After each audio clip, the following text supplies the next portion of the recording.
Hello everyone, welcome back to our channel. Episode 3 शुरू होता है एक ज़बरदस्त सी ऑक्शन से। हॉल फुल फैंसी, लोग पैसा बरसा रहे हैं और स्टेज पर एक स्कल्पचर पड़ी हुई है किसी आर्लेली नाम के आर्टिस्ट की। बाइडिंग चल रही होती है और हमारे मिस्ट्री किंग योहान ऑनलाइन बैठे हुए बेट कर रहे होते हैं। सामने उसका कॉम्पिटिटर कोई आम बंदा नहीं, चेयरमैन शिन है। दोनों एक दूसरे को पैसे के दम पे साइकोलॉजिकल स्लैप्स मार रहे होते हैं। योहान पैसे बढ़ाया जा रहा है, साथ ही चेयरमैन का प्रेशर बढ़ता जा रहा है। ब्रेक का टाइम योहान को चेयरमैन शिन का फोन आता है और वो कहता है कि स्कल्पचर के बजाय कुछ और चलेगा। और यहाँ पता चलती है असली टी। चेयरमैन शिन असल में ये स्कल्पचर योहान के लिए ही ले रहे होते हैं। क्यों? क्योंकि योहान ने उसके लाडले बेटे को एक बड़े गलत मसले से बचा लिया था। मतलब चेयरमैन के बेटे ने कोई गलत काम किया था और योहान ने क्लीन अप कर दिया था, जिसके प्राइस में वो उस स्कल्पचर को मांगता है। योहान कहता है कि अगर हमारे कॉन्ट्रैक्ट को कंटिन्यू रखना है तो मुझे वो स्कल्पचर लेके दो। ऑक्शन रिज्यूम होती है। योहान अब भी बिड कर रहा होता है, सिर्फ ये देखने के लिए कि चेयरमैन कितना दूर जा सकता है। और फाइनली चेयरमैन का प्रेशर भरा फेस देख के वो बिड को रोक देता है। आखिर चेयरमैन 6 बिलियन वॉन दे के स्कल्पचर जीत लेता है और चैन की सांस लेता है। स्कल्पचर फिर योहान के घर म्यूजियम साइंस प्राइवेट कलेक्शन में आ जाती है। वहाँ ऑलरेडी डोजन्स ऑफ आर्लेली स्कल्पचर पड़े होते हैं। योहान फिर चेयरमैन को फोन करके कैजुअली बता देता है कि वो स्केपगोट यानी वो बेचारा जिस पर चेयरमैन के बेटे के गलत कामों का नाम था, हाँ, उसने जेल में सुसाइड कर ली है। वही बंदा जो एपिसोड 2 में बाइबल के पेजेस खा के खुद को सफोकेट कर लेता है। अगली सुबह एक बिग कॉर्पोरेट मीटिंग का सीन दिखाया जाता है, जहां योहान को सांगरक की कॉल आती है। यानी एज एक्सपेक्टेड सांगरक उसके लिए ही काम करता है और कॉल पर कहता है कि मुझे एक क्लीन अप चाहिए। ये वही सीन है जब वो तेजुंग से बात करके पुलिस स्टेशन से निकल रहा था और किसी से कॉल पर बात कर रहा था एपिसोड 2 में। अब एक स्कैरी सा रूम दिखाया जाता है। एक आदमी खड़ा है, वहाँ एक डेड बॉडी है और हर जगह ब्लड है। वो कॉल पर किसी से कहता है कि ठीक है, काम हो जाएगा। Cut to prison. दोक्सो फिर से तेजुंग के पास आता है और कहता है कि आज उसके एक गैंग मेंबर का फाइटिंग मैच है, वो बस थोड़ा सा वार्म अप चाहता है, तो अच्छे से मार खा लो। और उसको मारने के लिए आगे बढ़ने लगते हैं, लेकिन इस बार सीन उल्टा होता है। तेजिंग एक एक को नीचे गिरा देता है। Full action hero energy. फिर योक्सु को वार्निंग भी देता है कि आप पंगा ना करें। उधर शहर में योंगसे अपनी इलेक्ट्रॉनिक रिपेयर शॉप चलाने की कोशिश कर रहा होता है। बेचारा मुश्किल से गुजारा कर रहा होता है। तभी उसकी बेटी योनबी दुकान में आके उसके थोड़े बहुत जो कैश था वो उठा लेती है। योंगसी कहता है कि मैंने गिम्पा ऑर्डर किया है, उसकी पेमेंट रहती है, तो उन पैसों में से वो कुछ पैसे वहाँ रख देती है। रिलेशनशिप क्लियरली टॉक्सिक लेवल पर है और उनकी बातों से लगता है कि योंगसिक ने जरूर कोई गलती की होगी, जिसकी वजह से योनबी ऐसी है और उसे रिसेंट करती है। उसके जाने के थोड़ी ही देर बाद वहाँ प्रिजन के प्रीस्ट आकर योंगसिक को बताते हैं कि तेजुंग ने बाइबल वापस भेजी है, जिसे योंगसिक परेशान लग रहा था। सीन फिर से प्रिजन पर शिफ्ट होता है। द्योक्सु अपना गुस्सा एक आदमी पर निकाल रहा होता है। उसकी और तेजुंग का सीन पूरी जेल में फायर की तरह फैल चुका है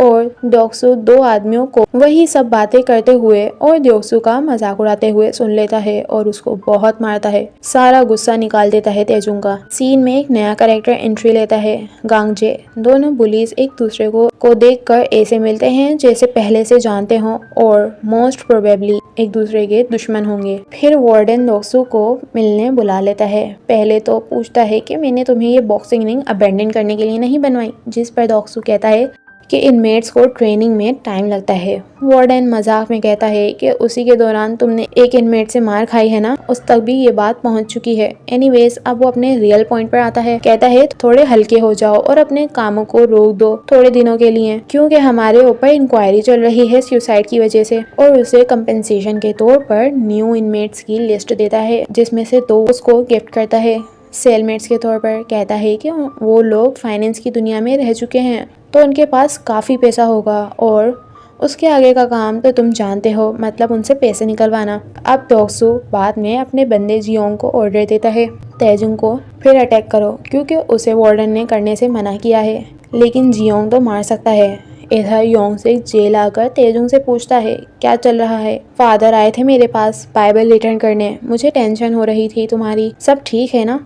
तेजुंग फुल ऑनेस्टी मोड में बताता है कि वो अब गार्डनिंग कर करके थक गया है और प्रिजन एस्केप प्लान कर रहा है और इस बार बंदा फुल कैलकुलेशन के साथ प्लान बनाता है। गार्ड शिफ्ट 3:30 पर चेंज होती है, यानी उसके पास आधा घंटे का टाइम है। वो सिर्फ जोन बी में क्लीनअप की ड्यूटी देगा, तभी ये एस्केप पॉसिबल है। रात को जियोंग तेजुंग के सेल में शिफ्ट होता है और ऑब्वियसली उसे मारने आता है, लेकिन तेजुंग फिर फाइट जीत जाता है। जाहिर है उसे पता चलना था कि किसने उसे भेजा होगा। अगली सुबह वो डायरेक्टली दोक्सू के पास जाके कहता है कि बस करो।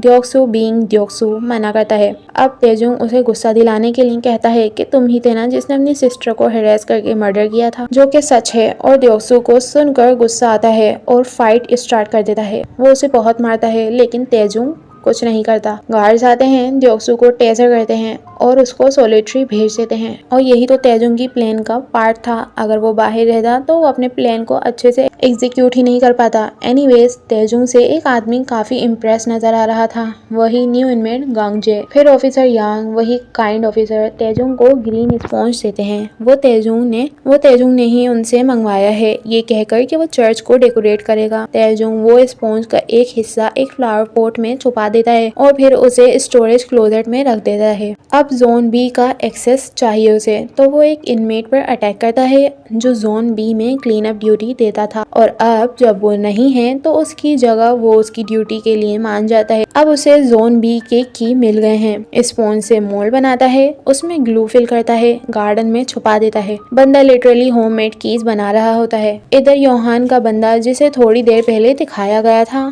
डॉक्टर बनकर जेल में वैक्सीन देने आता है। सारे इनमेट इन्फर्मेरी जा रहे होते हैं, लेकिन तेजुंग मैकेनिकल वर्कशॉप में रहता है। एक ऑफिसर उसे कहते हैं कि कार के इंजन फिक्स करना है। तेजुंग कहता है कि आप लंच पे जाएं, जब तक मैं ये ठीक कर दूंगा। ऑफिसर लंच के लिए जाते हैं और अब तेजुंग को टाइम मिलता है वर्कशॉप टूल यूज करके अपनी कीज कार्व करने का, और वो काम पर लग जाता है। जल्दी से स्टील पर ग्लू वाली की से पैटर्न ड्रॉ करके मशीन से काटता है। दूसरी तरफ ऑफिसर लंच करके वापिस जाता है और उसे मशीन यूज करते देख लेता है, लेकिन तेजुंग होशियारी से संभाल लेता है कि उसकी गाड़ी के पार्ट को सही कर रहा था, जिसकी वजह से नॉइस क्रिएट हो रही थी। अब वो कार को ठीक करके ऑफिसर को दे देता है। ऑफिसर उसके लिए बर्गर लाए थे कैंटीन से, वो उसको दे देते हैं। अब वो वहाँ से जाने लगता है, बट ऑफिसर उसे स्कैन करने के लिए रोकते हैं, क्योंकि कोई भी इनमेट वर्कशॉप से बिना स्कैन करवाए हुए नहीं जा सकता। और सरप्राइजिंगली मशीन बीप भी नहीं करती,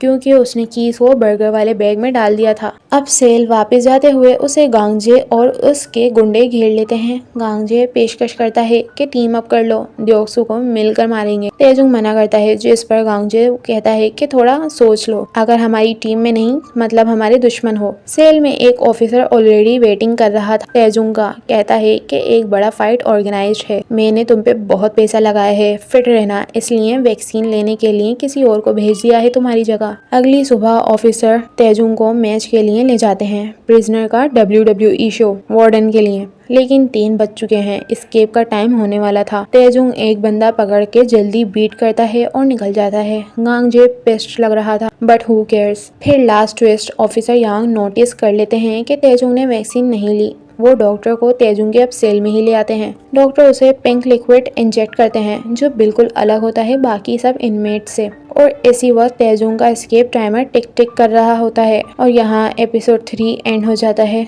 जो ये सीरीज देख रहा है वो जरूर बताना कि तेजुंग एस्केप कर लेगा या नहीं। बाकी अगर सब्सक्राइब नहीं किया तो किस चीज का वेट कर रहे हो, जल्दी से करो और अगली वीडियो का इंतजार करो। Bye bye.